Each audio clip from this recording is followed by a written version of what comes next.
Buenas tardes, mi nombre es Valeria Hernández Mendoza. Buenas tardes, mi nombre es Andrés Gutiérrez. Simón López Molina. Mi nombre es Celeste Reyes.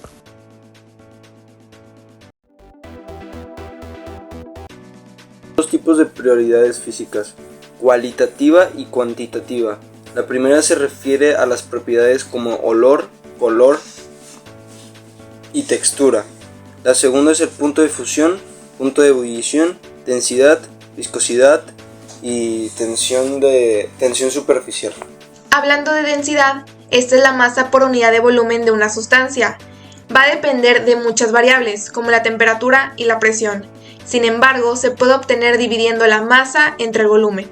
Los compuestos moleculares dependen de sus fuerzas para determinar su estado físico y propiedades.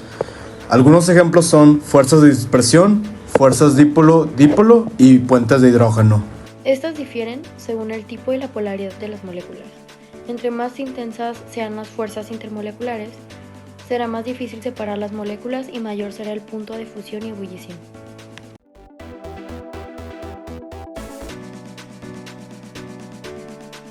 Primero, medimos la masa del sólido con la balanza analítica, obteniendo un valor preciso en gramos. Luego, vertimos aproximadamente 25 mililitros de agua en una probeta de 50 mililitros y registramos con exactitud el volumen inicial. Después, sumergimos cuidadosamente el sólido en la probeta, asegurándonos de evitar salpicaduras para no alterar la medición. Observamos el nuevo nivel del agua y registramos el volumen final. La diferencia entre este valor y el volumen inicial nos dio el volumen del sólido. Con la masa y el volumen obtenidos, calculamos la densidad experimental del sólido utilizando la fórmula densidad igual a masa sobre volumen. Para mayor precisión, repetimos el procedimiento 2 veces más y calculamos el promedio y la desviación estándar. Finalmente, buscamos la densidad teórica del material y evaluamos la exactitud de nuestro experimento calculando el porcentaje de error. Para el experimento número 2, primero obtuvimos la masa de la probeta de 100 mililitros. Después, añadimos de 20 a 25 mililitros de agua a la probeta y medimos su volumen. Medimos la masa combinada de ambos elementos y luego añadimos entre 20 a 25 mililitros de agua y medimos el volumen de la misma. Nuevamente, medimos la masa combinada y lo repetimos todos los pasos 3 veces. Al final, calculamos la temperatura del agua en la probeta usando el termómetro. Vamos, aceite, agua, etanol, tres monedas iguales, que en este caso fueron de 5, y pipetas Veral. Lo primero fue colocar una moneda, pues la moneda de 5 pesos sobre un papel toalla para que pues, no se mojara y en una superficie plana y seca.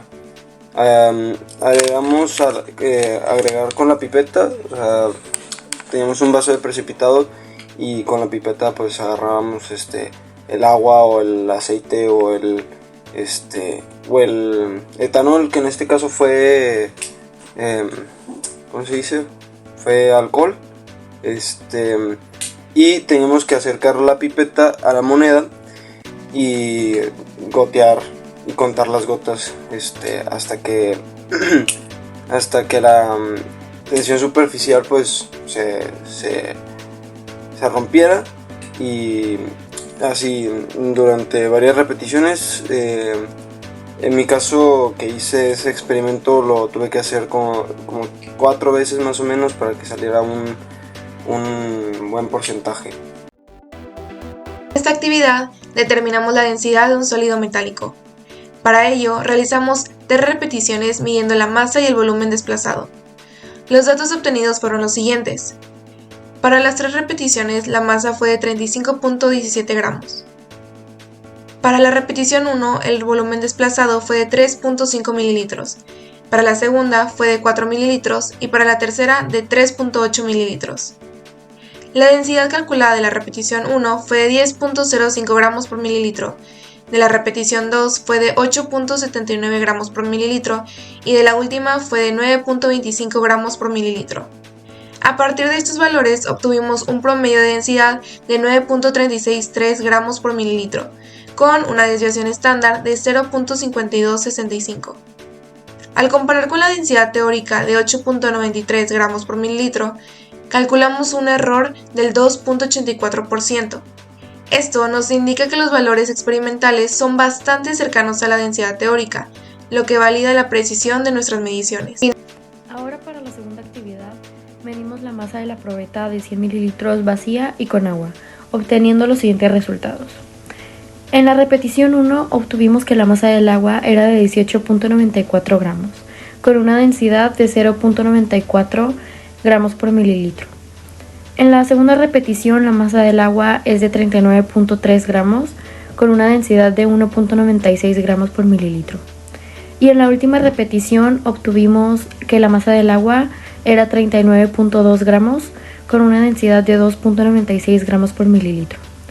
Luego de los cálculos obtuvimos un promedio de densidad de 1.95 gramos por mililitro con una desviación estándar de 0.81.